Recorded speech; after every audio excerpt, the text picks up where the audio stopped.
Your adversity is your advantage.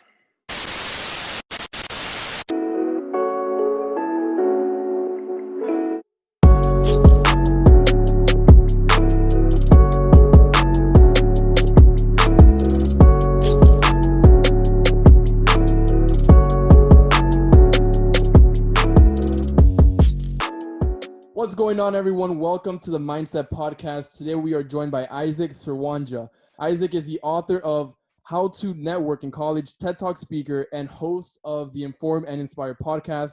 Isaac also graduated from the Princeton University, and if you think that's not enough for you, he also played 3 different sports at Princeton University. Welcome to the show. Anthony, Gabe, thank you guys for having me, man. It's a blast. It's a blast to be here. Awesome, Isaac. We have some warm-up questions for you. We call it the lightning round questions, just to get our viewers to know you a little bit better. First question is a little tough. We haven't know what to expect. I'm ready. Let's do it. But what has been your favorite speech that you've ever given? I know you're big on TED Talks, and you give a lot of speeches to high school students, college students. Which one has been your favorite one? Ooh, that's a great question. I would have to say I'm a Maya Angelou fan. And she has a quote that says, "I come as one, but I stand as 10,000." And that was a quote that I used in one of my first speeches that I really, it's memorable to me because I kind of take it with everything that I do, meaning that when I speak, I try to represent my family, I try to represent my friends and my community and try to put my best foot forward. So come as one, stand as 10,000, Maya Angelou. Had to be the one. You know, I saw awesome. that on YouTube. Yeah, I saw that you said that in one of your speeches. That was powerful. I was watching with my mom, and my mom loves you. She heard that and she's like, "Ooh, that was fire." That's right, man. That's right. We all come from, there's someone who made it possible for us to be here, right? And with Maya's words, it just kind of resonates with a lot of people because we all know that someone sacrificed for us to be here. So I try to keep that top of mind. Absolutely. Always remember where you come from, right? Always Amen. remember. That's right. That's right. Got to. Next question we got for you. Like Anthony mentioned in the beginning, you went to Princeton. You graduated from Princeton. Not only that, but you played 3 Division I sports. You correct me if I'm wrong, but you played basketball your senior year, right? That's right. Got you. That's right. All right. So I got my research right. Yeah. Out of those, you played track, basketball, and football. Out of those 3 sports, which one, if you had to pick one, which one would you say was your favorite? Oh, man, these questions are good. I would have to say, in college it would have to be football, just because of the brotherhood. The people that you meet, those guys that you go to war with almost. It's like, you're going to know them for the rest of your life. And it's a physical sport as well. So it's very memorable in that way. But track and field and basketball, I know you guys are basketball guys. I know it's virtual right now, but at some point in time, we might have to get on the court. But football, I would have to say, is the sport just because of the brotherhood. The ties are so strong after you play with those people. Isaac, I'm wondering, how hard was it to balance 3 different sports? I know they were spread out in 3 different times, or maybe some of them overlapped, but for the most part, they were, 3 different seasons. How did you manage that with being in Princeton University? I mean, a top-tier university. How did you handle that? Looking back, I don't really know, right? Looking back, I'll be honest with you. It was something for me where I love being a part of community and I love competing. So it was intuitive for me to always be involved and compete at a high level. And I've been playing sports all my life, so I didn't know how to not play sports. Right. And obviously Princeton is an academically competitive place. So I think one of the positive, benefits from it all was everywhere you turn, you're competing with individuals who are sharper, better than you. Everywhere you go, every room that you're in, every field that you're on, every court that you step on, that you have to bring your A game. And I think I love being, if I could be self-reflective for a moment, I think I really enjoy being in communities where they just push you to be better. So that was kind of my mindset with playing 3 sports, and the second part is just the family aspect. I have a lot of friends because of it, right? Yeah. You're well connected, man. You're well connected. That's right. That's awesome. That's right. Definitely. Yeah, like you mentioned, Anthony and I, we're basketball guys, right? So that was what Uh-huh. I grew up on. And me personally, I didn't play college athletics as much as I wanted to. Unfortunately, due to injuries and stuff like that, wasn't able to. But what I've noticed as I got older into college and stuff, business is probably the closest thing I can get to basketball, right? Closest Man, thing you can get to that's contact right. sports. So I hear you on that, man. Definitely, it's definitely a head-on thing. You always have to have your head on straight, and the people around you, just like your team, your network basically is really going to be the one to propel you into your future. And me and Anthony, we always talk about having a strong net circle, having Mhm. those people around you, those top Mm. 4 or 5 people that you really surround yourself with is the most important. Um, but enough of that. I'm really curious to hear your story, Isaac. I mean, you've made it again from Princeton University. You're still a young guy. You still have Yeah. so much ahead of you. But you've been on numerous stages, big name places. Just give us and our viewers a little bit of a taste of where you come from and how you got to where you are today. Mm, great question. I think I'd have to start with my family. So I'm the youngest of 7 siblings. And if Wow. anyone has brothers or sisters, if you know that it doesn't matter how old you get, you're always the baby if you're the baby. Yeah. But I'm Yeah. the youngest of 7, had an incredible support system and people around me who always pushed me to try to do more, be more, and become more. Mm. Um, my time at Princeton University, I'm from Sacramento, California. Obviously went to college at Princeton, and that was an incredible experience. Playing 3 sports, as you guys said, was probably the highlight of college for me because of the family knit and who you meet Mm. along the way. But I would say, getting into where I am today, the big shift was after I graduated, I returned to Princeton and worked in athletic administration. And when I was there, I found a passion. I was a part of it was called Profound Ivy. We Okay. created a mentoring program. Oh, And in cool. that Cool. mentoring program, I had the opportunity to work alongside one of my best friends who we played football with. And we would go into this room and we would teach student athletes all about professional development, networking, and leadership. Okay. And it was one of those turning points for me where I found my thing. You know what I mean? It was, Yeah. I stepped into a room and I said, man, I think this idea of building community, of communicating with large groups of people, and storytelling, and doing all of those combined really felt natural to me. And that was my first jump to writing my first book entitled How to Network in College, Mm. which essentially was the platform for me extending off and starting my business, Inform and Inspire, as a Mm. motivational speaker. Have in that journey that you just mentioned, you mentioned that you have a strong support system with your Yeah. family, but I mean, you were doing the most competitive things with sports and schools. You were really an outstanding student. You were interactive. You were involved. Did it ever cross your mind to, at any a moment or time, to quit? Mm. Yes. I remember, I'll get really specific. And you guys remember the course Organic Chemistry? Has anybody taken Yeah. that? Or you guys? Gabe has. I'll Gabe never has. forget Oh, that one. oh. Never Just when I forget. say it, it kind of gives me shivers down my spine because it took me through a journey. But to answer your question, I took organic chemistry at Princeton and I failed a test. Mm. And I was on track and I thought I was going to be a doctor. Mm. And when I failed that class, it's funny because I could laugh about it now, but at the moment it felt like my entire world Yeah. shattered. Yeah. And long story short, it took me off a course and put me on one that was better suited for me, right? So I went from organic chemistry. When I failed that course, I switched to sociology. And in sociology, I read and studied and learned about this principle of networking, of building relationships, Wow. of how that's imperative to how college students land jobs and build businesses after school. And it was amazing to me because it was the first time I was in a class, the class was economic sociology, Mm. that I was fully attentive I'll be honest with you. There's other classes where you're in the back and you're kind of like, hey, I can't wait till this is over. Yeah, just killing time. Right. Yeah. But this was the first time where I felt myself fully engaged and wanted to learn more even after the class. And that's one thing that I want to push towards young people who are trying to pursue their passion.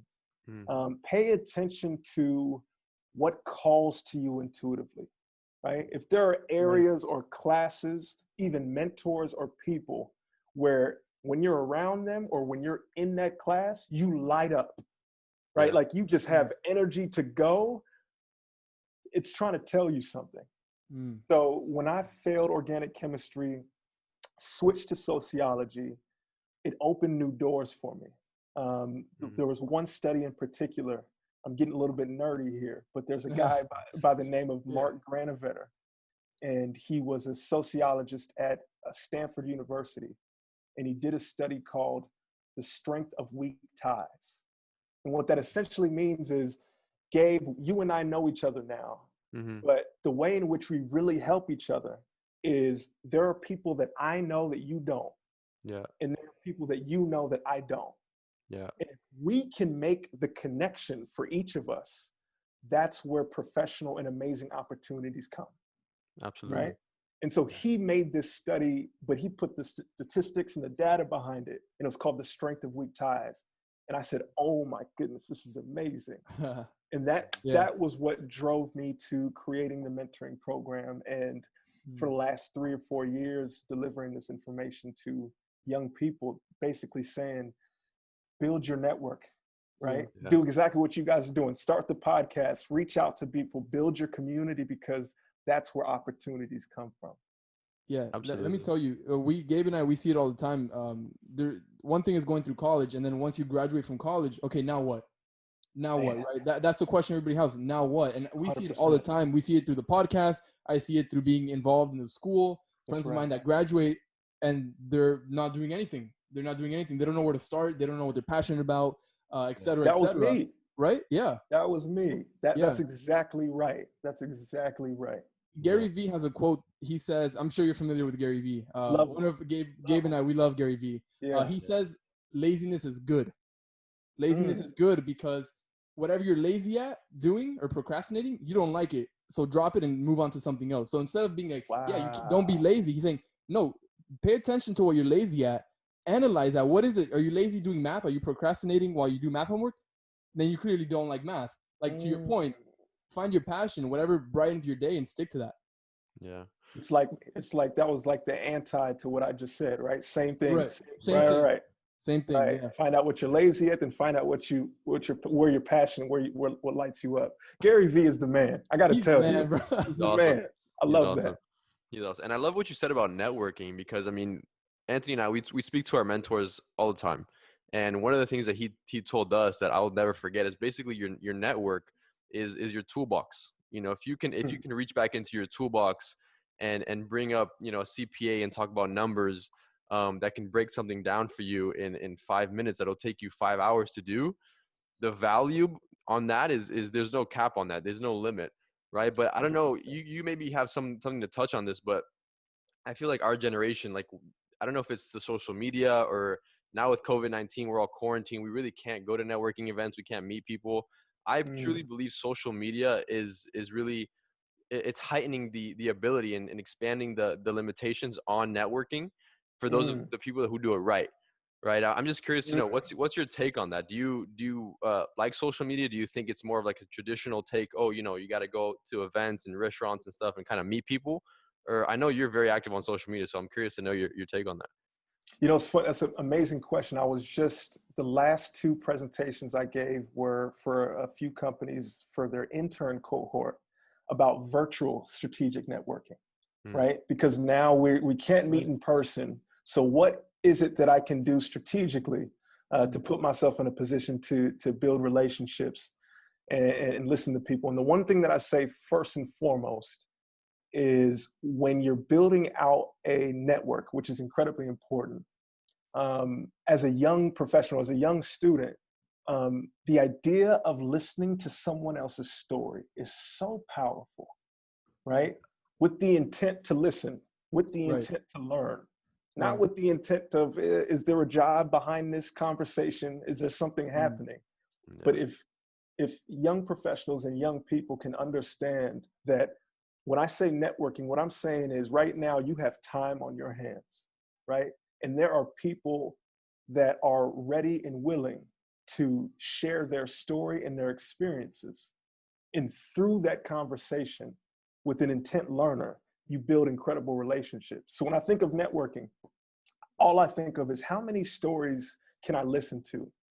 Because for me personally, the more stories that I listen to of great motivational speakers, of entrepreneurs and businessmen, of people who have done things that I want and aspire to do, the better it equips me, right? Right. And just like you said, Gabe, as you listen to other individual stories, your toolbox, right? Your toolbox widens, it gets deeper so that now you have more to pull from. So not only are you a sharper individual, but now when you step out, you can make your next step your best step.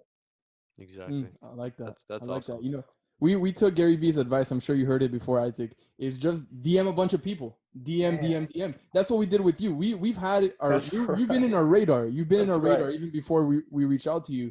And Gabe and I, you know, we were thinking small. To be honest, now this is season 3. Season 1 and 2, we were reaching out to you know, the principal at my high school, the athletic director, the nutritionist, which is all fine, and we knew we could go bigger, but we didn't realize that until now. So we're like, dude, what about this guy Isaac? You think he'll say yes? And Gabe's like, whether he says yes or no, man, give it a shot. The worst he can say is no. And here we are today.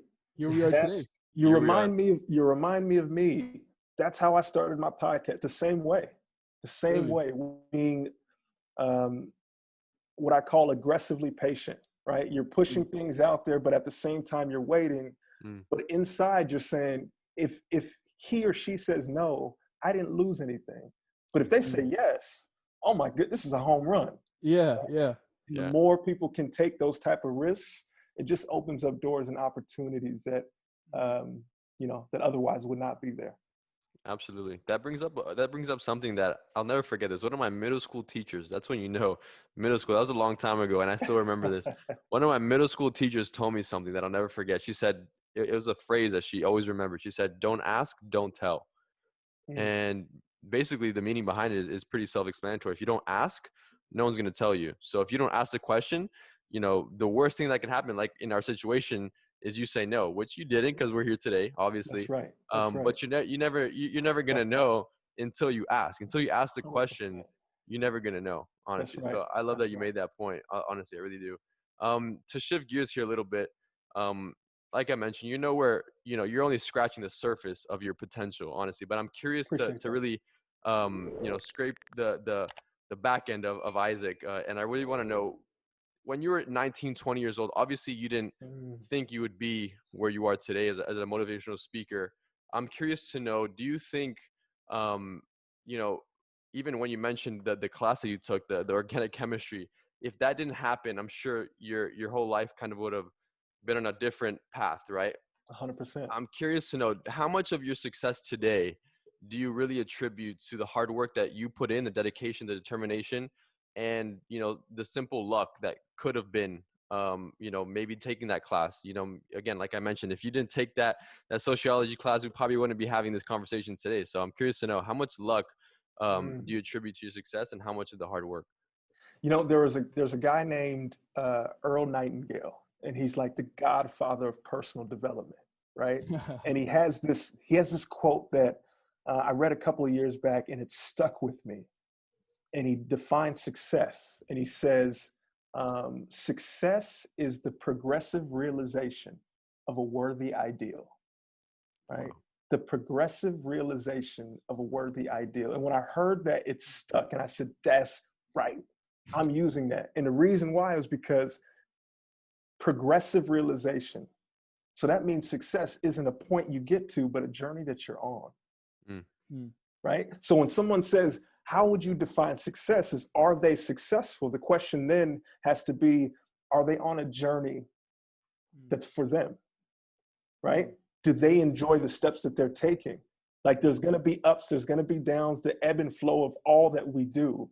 Right? As a motivational speaker, I can tell you there's highs and there's lows.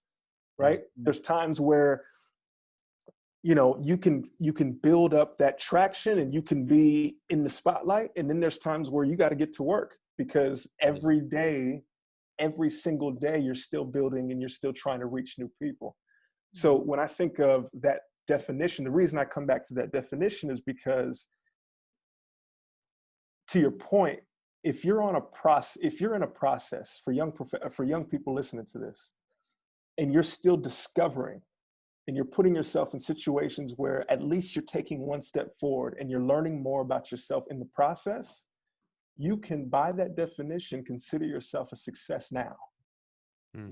Right? Yep. You don't have to wait. You don't have to wait till the point of getting somewhere. For me, for example, I could say it was when I wrote the book that I said I was a success. That's not true. It was all the points up to it of me continuing to move forward, of learning from those failures, that allowed me to put myself in a position to say, okay, this is the next step. I'm growing, right? I'm not a human being, but I'm a human becoming, right? We're in a journey of growing, and that's how I look at it. It's just a journey, and you hope you get better and better and better, but there is no point for me of success. If it's a journey and you love what you're doing and you're pursuing it passionately, then you're a success by your own definition.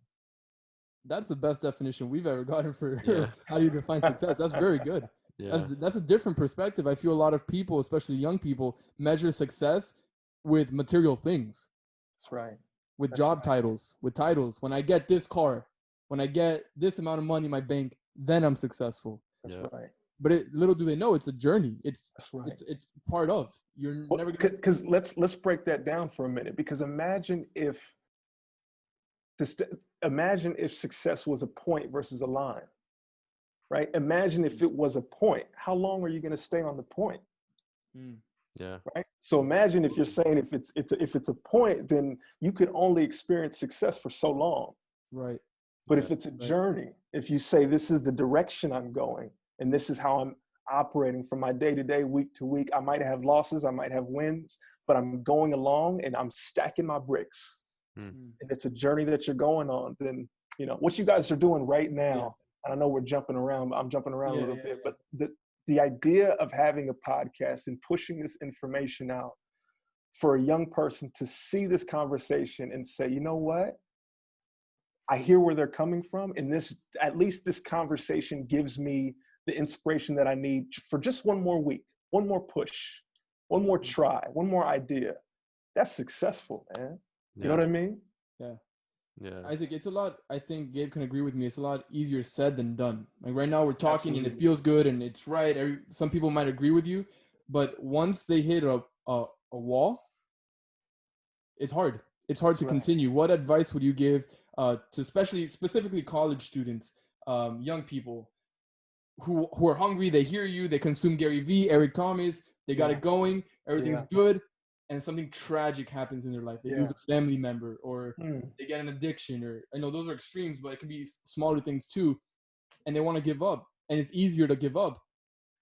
What do you say? What's your take on that? I say that your adversity is your advantage. As crazy as it sounds, as deep as it sounds, your adversity will always give you the tools that you need to become the best version of yourself. And that's different for each and every one of us. But if we really look at it, when you reflect, the things that you go through that test you the most are always the experiences that give you the tools that create the best version of yourself. I'm absolutely, that's one thing that I've learned.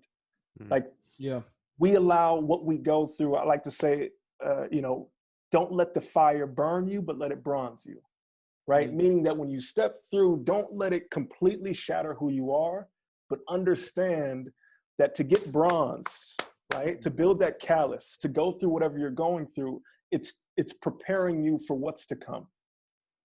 And you're absolutely right. It is very difficult to hear those words in the moment and say, why is this happening to me? But another idea to think about in that moment is just asking the simple question, what is this experience teaching me? Just opening that door, right? Why is this happening to me? That's victimhood and that's tough.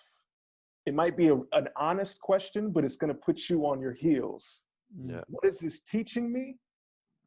It at least opens the door. It gives you an opportunity to sit in the pain, sit in the adversity, and say, okay, how can I use this as a tool to go forward?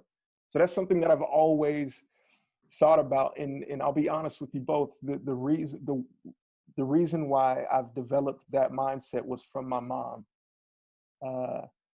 Single mom, raised 7 of us, and is the most resilient soul and spirit I've ever been around.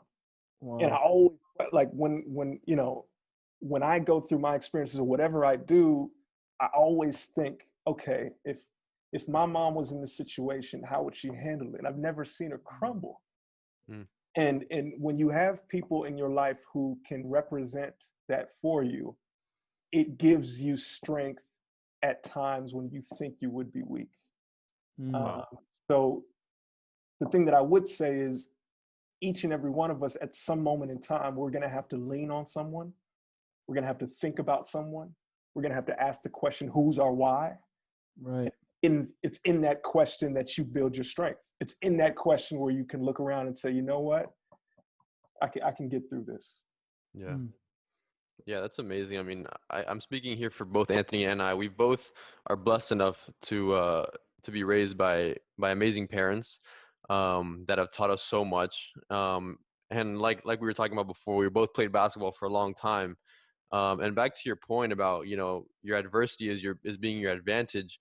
I'll never forget when I was in high school, and Anthony was there too. We a little bit of context. It was my junior year. And we had state Final Four the year before, my sophomore year. And all these guys, man, they were ready to get back there the next year. But something that one of my coaches told me, and I'll never forget, is that summer when we were going to camps and training and literally, you know, doing everything we had to really train for the season coming up. He's like, the season isn't going to get you to states. What you do today, your pain that you're going through right now during these tough times, these camps, these tournaments, the weight room, everything that you're enduring right now, this is what's going to get you to states in 6 months. Absolutely. You know, you can play. Absolutely. I mean, some teams, they're skillful, they're talented, you know, they can get by, right? But if you would have took a look at our team, you probably wouldn't have expected to, you know, what we did. But just to give you a little bit of context, yeah, that's what he said, man. And I'll never forget that, because it's so true. To your point, your adversity will be your advantage. And I think it's just a shift of mindset that people have to have. Once you start to think that way, you'll stop feeling bad for yourself, and you'll start to be, okay, this happened, but now how can I grow from it? You know, 100%. someone who hasn't gone through anything in their life, I mean, their character is dull.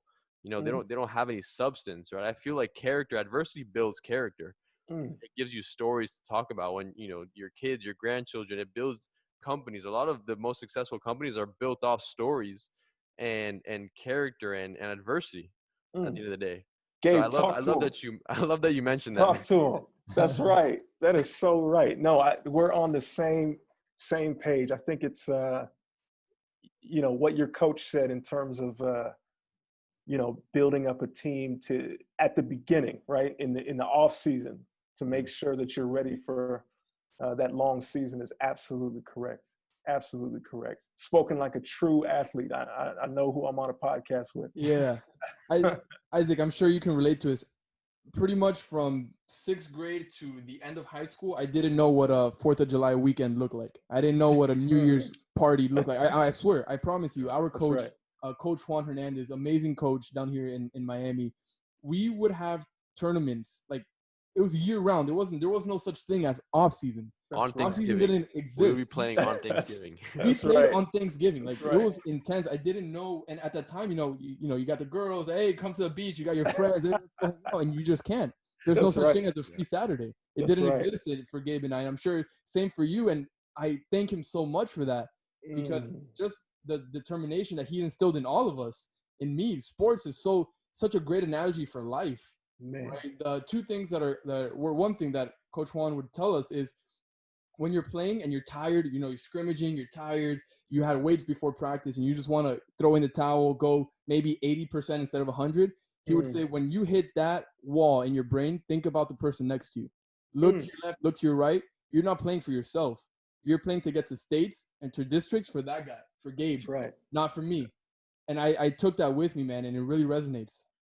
I love that, man. I love that. The power of other, right? Of being on a team and understanding. I think when that mindset shift happens, when you go from, oh, this isn't just about me, right? Like the effort that I'm putting in, and you know, we're talking about basketball, but I'll bring up football, for example. It still amazes me to this day that, you know, I was on the offensive side of the ball and you need 11 people to do their job to get the play right. One guy, one offensive tackle, one wide receiver doesn't make the block, one running back goes the wrong way, the quarterback forgets to call. One guy in the entire play can't happen. So the idea of having 11 people operating in one accord, right? Or on a basketball team, 5 guys fluidly moving at the same time. I love the defensive side of the ball, right? When they're talking to each other, when they're barking and they're howling, I got you on the left. I got you on the left, right? I'm boxing out. I'm moving. I'm making sure that you know, not only do you hear me, but you know you can trust me. Well, Isaac, man, I'm so excited. I mean, I know we're wrapping up soon, but I still want to just pick your mind and something that, I mean, someone of your stature, right, of influence, of someone that's been on stages, on podcasts and stuff. And I feel like, and I'm sure you can agree, that the word influencer nowadays has been thrown around kind of, you know, pretty loosely with the whole social media thing going on. I'm curious to know your take. Do you think, you know, a person of influence, do you think, you know, following and all that stuff, I know people take that into account now when, you know, with advertising and all that stuff, but I'm curious to know, do you think, you know, popularity or fame has to do anything with influence? Or do you think someone can be just influential with not really being popular, quote unquote? That's a terrific question. There's a phrase about leadership, and I love it. It says, leadership is not a title, leadership is an action, right? Leadership is not a noun, leadership is a verb. Leadership is not the status that you have. Leadership is literally what you do and the influence that you leave on the people around you. I think that's true. You get to the point of influencers and followers and things of that nature, and it's, like you said, in business metrics and things of that nature, of course, it could have some influence. But at the end of the day, I think anyone is a leader if there is someone looking to you and is influenced by the way in which you move. So that's right. By that definition, that's each and every one of us, right? That's everyone. How we carry ourselves. It's interesting. You know, on social media, for example, over the last couple of years, as a speaker, when you go out and you're in front of, whether it's a small group of people or a large group of people, then they will follow you, right? Social media, they'll follow you. And just starting out, I was speaking to a lot of young kids, very young, like, 6th grade, 5th grade, 4th grade, even kindergarten. Wow. And this was a couple of years back. And the interesting part, the point that I'm making here is, even now to this day, when I push out messages, I'm always thinking, because I'm a young professional and sometimes you talk to your peers, but I'm also, like, oh man, like young kids are watching me. Like really young kids are watching me. And they're like, oh, I remember seeing him speak. That's a person of influence. And it's one of those things where it reminds me, okay, this is what leadership is understanding that there are people who are younger than you who will be influenced by how you move.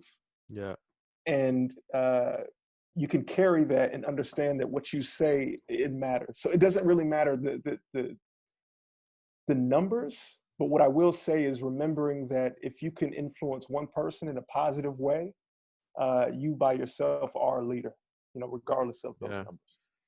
Absolutely. Part of the legacy, you know, keeping in mind that the people behind you, they're looking up to you. Yes. Especially someone like you, Isaac. You're on everything, man. I follow you on TikTok. I'm swiping through TikTok late at night, you know, seeing, you know, stupid things, whatever. And That's then right. Isaac, I'm like, all right. Like at 1 a.m. I feel that, Isaac. I feel that. That's right. You know? That's So it's powerful, man. It's Yeah. powerful, and the way you come across, your energy that you bring to the table, it's ridiculous. You know who you remind me a lot of is Eric Thomas. Eric Thomas, man. Wow. Eric Thomas is a big one in my house. Mm. Listen, I love Eric Thomas for one reason. It's the same reason that I find why I like you a lot. Is Eric Thomas, when I hear him, he's speaking to me. I don't feel like anybody else is in the room. When he's talking, it's like hitting me like a sword. Like it's just that's for me. Like, we're talking. Right. So when I hear you, Isaac, when I hear your TED Talks, when I hear you on TikTok, I feel like you're talking to me. I feel like you're talking to me, and that's why I think you're so powerful as a speaker, and that's why I think you do so well at what you do. You get the message across and more. You bring that energy with you, and it's not like you're trying, because that's who you are. I think that's what separates you from the other people that are trying to be motivational speakers. You're authentic. You're who you are. You embrace it. Curious to know, what's next for you? Man, what's next? What does the next chapter look like for Isaac? You've done so much already, and you're so young. What's next, man? No, that's a fantastic question. I think for me right now, I've been very focused on getting to the college students and ensuring on college campuses and ensuring that they have the practical skill sets along with the inspiration to make their next step the best step. So, you know, it's the How to Network in College, a book that I wrote in 2016. We're turning that into, as you know now with COVID, we can't do as much traveling. So we've turned that into an online curriculum, which is awesome. So we're just trying to make sure that we can positively influence as many young people as possible in college to push forward this idea that, you know, strategically networking, getting out there, listening to people's stories will build the community that you need, so that, you know, whether you're trying to land that job or start that business, you know that you have people in your corner. So that's what's first right now. And then outside of that, hopefully just try to continue to grow as a speaker. All the beautiful words that you just said, man, I took that to the heart, man. That makes my day. Seriously, Eric Thomas, the ET that you mentioned, is a phenomenal speaker who's been doing it for years. You know, his work is something that influences me as well. So, you know, to be able to even be mentioned around guys like that is amazing. So just trying to continue to get better and continue the message of informing the mind and inspiring the hearts of young people. All across the nation. All across the nation. One person at a time. That one person at a time. That's right. One person at a time. Isaac, it was a pleasure to have you. This definitely won't be the last time, I'll tell you that. We're excited for whatever's coming your way. We're in your corner. We watched all your TED Talks. I mean, I'm pretty sure I've seen them all on TikTok. We need more, man. We need more, man. We need more content. That's so right. we're here for you, man. You know, whatever you need, we're here for you. So again, thank you so much. I'm sure I took so much out of this podcast. I'm sure our viewers will too. I'm excited to see what's next for you, brother. Fellas, thank you so much. Thank you for the support. Again, congratulations on this incredible podcast, pushing out positive, strategic information for young people. I mean, it doesn't get any better than that. So let's keep in touch. And thank you again for having me.